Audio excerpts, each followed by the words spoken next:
Good morning mga dudes. So ngayon mayroon tayong small project na ginagawa. Nagkikisame tayo ngayon. Yan. Inumpisahan namin kahapon.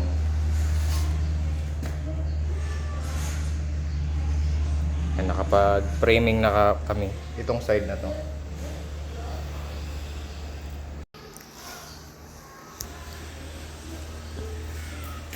Ito gagawin din natin. Yung part na yan.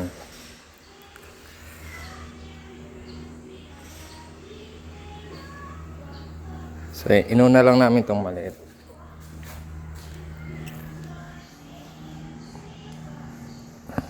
Ngayon magkakabit na kami ng board. May naantay lang tayo. Blind rivet saka yung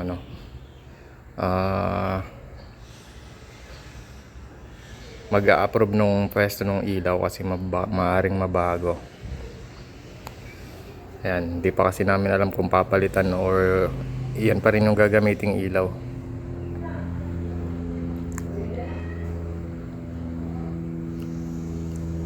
Kaya inaantay namin. Kaya naka-ready na yung board namin. So, ayan, magkakabit na lang kami mamaya. So, ayan, nakapaglatag na kami ng 4 na board. Mali 4 na board, nilusot natin yung ilaw. Saka naglagay tayo ng gitna papunta ron.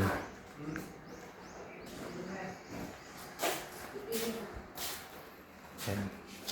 Saka ito sa dulo ng board. Bukas yung mga seroho.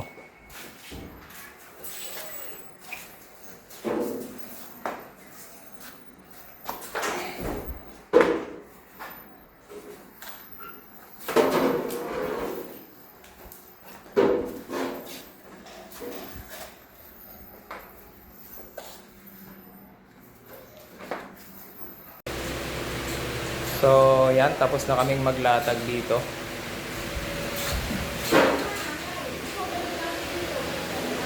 Yan. Nalatagan na namin lahat.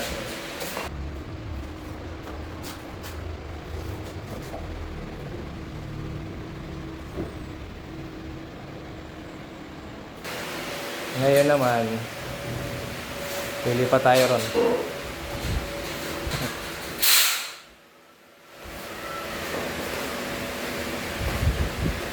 So, ayan, gumamit tayo ng laser level. So, ayan, may guhit na agad tayo paikot. Ayan. Madali na lang mabilis lang mag-layout dahil mayroon tayong guhit kaagad.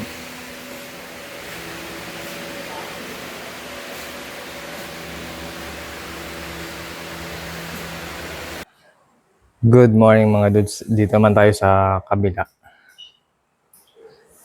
Naglalagay na kami ngayon ng hanger. Yan.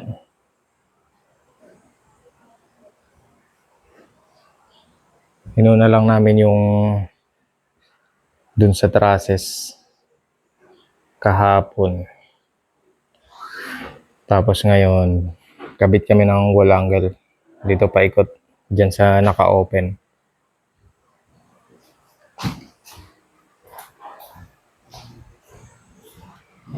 Yan. Tapos, ito kalalagay lang namin yung mga C-channel para sa hanger niya. Yung magbibit-bit ng kisame.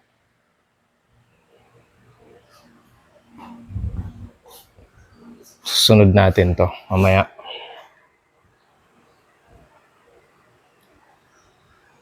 Tapos saka natin ipiprame. Ipapahuli natin to dahil Biyernes na ngayon, hindi na tayo aabot. Bali next week na to. Hanggang bukas na lang tayo makakagawa. Sabado. Baka hanggang frame lang tayo bukas. Hindi pa natin malalagyan ng board. Pero tingnan natin. Depende sa progress sa gawa. Yan, kasi medyo malaki-laki to eh. Maraming paring yung magagamit.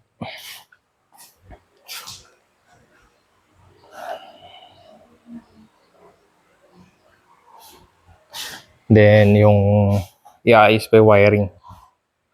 Mag-a-add ng ilaw. Saka yung mga saksakan iayos.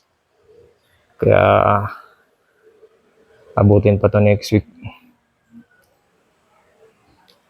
Yun. Nakatatlong araw kami ron. Kulang 3 araw. Simula nag-umpisa kami Martes, natapos kami ng Huwebes. Kasama yung board. Pagkabit ng board.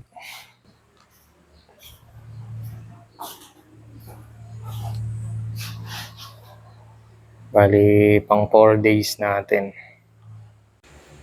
So, ngayon nagpapaputol ako ng carrying channel para sa hanger. May kakabit namin doon sa kasunod na part. Ayan. Para dire-diretso lang yung pagkakabit namin mamaya.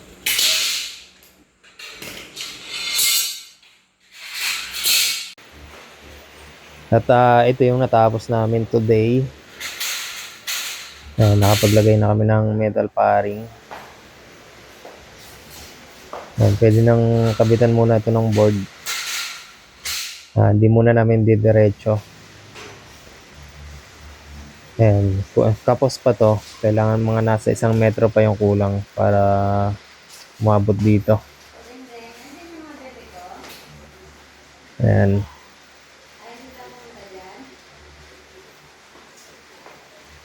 Ligpit na dahil uwian na naman.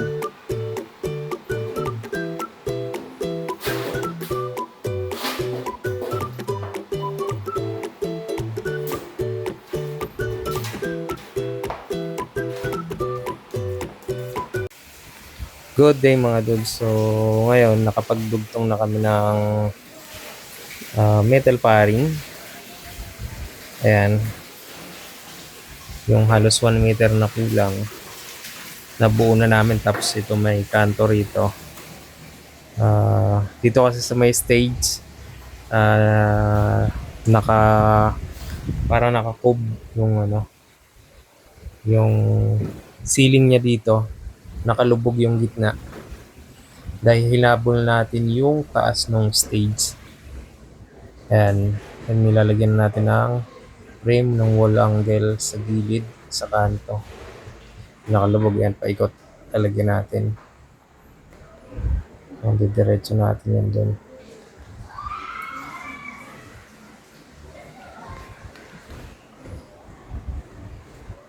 Tapos dito, ayan,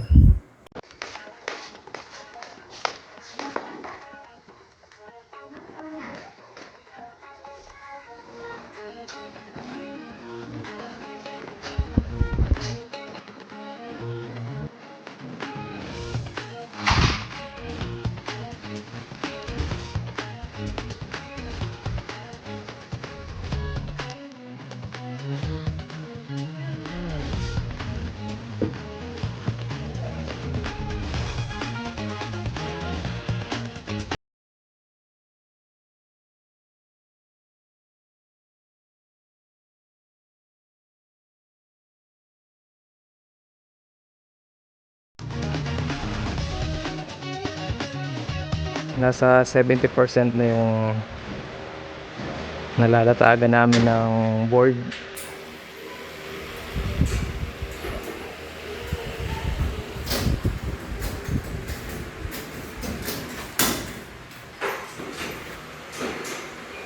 Ayan, ito lang yung kahapon, 4 sa gitna. Ayun, nakaraan. Tapos ilagay na natin yung mga gilid-gilid, tapos sinabay na natin yung ilaw. Apat na ilaw.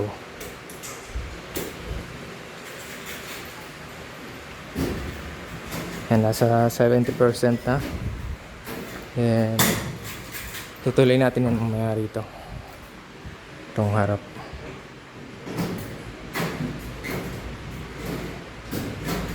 And dito. Kaya lang mag-ano pa tayo. Lilinyahan pa natin ng para sa ilaw.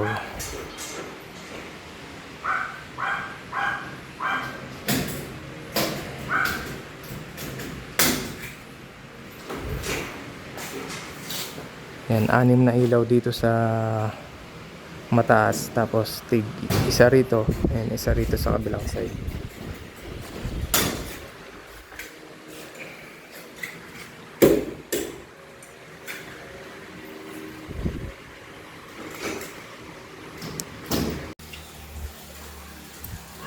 Good day mga dudes. So ayan, nandito na tayo sa may harapan. Ready na rin ako ng wiring. Itatap ko na lang. Ayan, dito natin itatap yung wiring ng ilaw. Ayan, ilagay natin ang flexible hose. Yung dito. Ito. Dalawa. Ayan. Bali, 6 na ilaw yan. Dito sa gitna. Then, yung saksakan. Ayan. May nakaabang ng wire. Kakabit na lang yung outlet.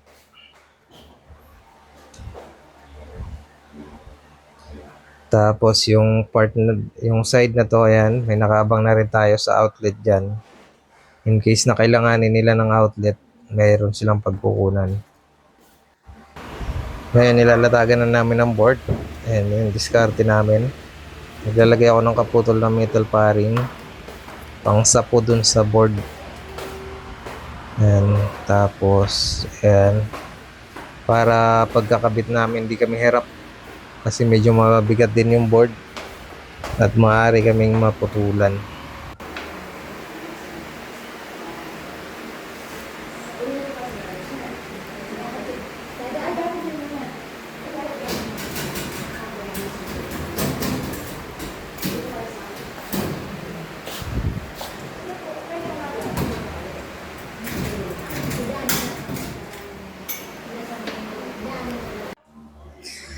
Eto, patapos na kami.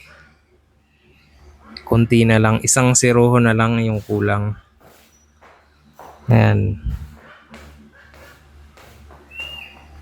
Halos buo na namin yung board. Ito na lang, konti na lang. Yung dulong seroho na lang. Tatapos na rin sa wakas.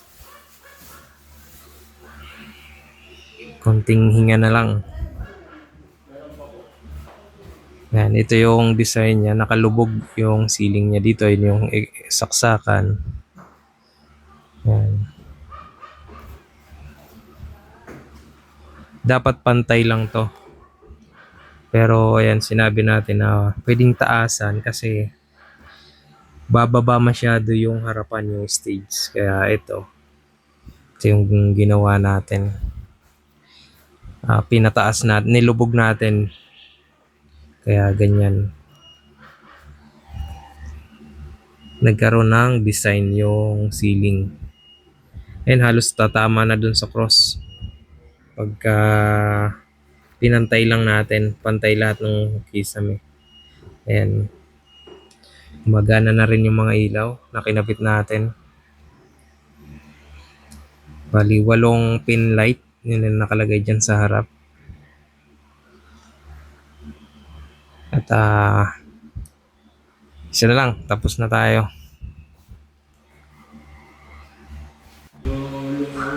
So ngayon, pinagawa na rin sa atin yung dingding. Gamit din natin yung picing board. Ayan. Tapos yung ginamit nating pang frame is yung carrying channel para medyo matigas. Dahil medyo tipid din sa budget, kaya yun yung ginamit natin. Ayan. Bali, 4 na sides yung Apat na span yung paglalagyan natin ng dingding. So, ito na, tapos na kaming mag-install nung pricing board sa dingding. Ito yung sa harap, sa may pinto, yung una, yung isa.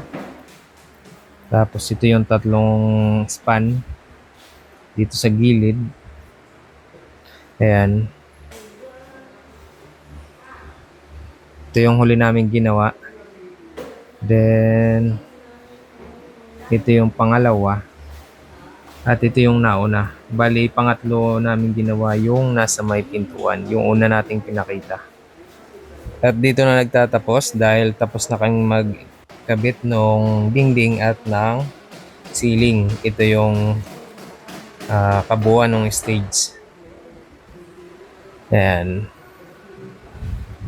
So hanggang dito na lang. See you again sa mga susunod nating project. Maraming salamat. Bye bye. God bless and stay safe.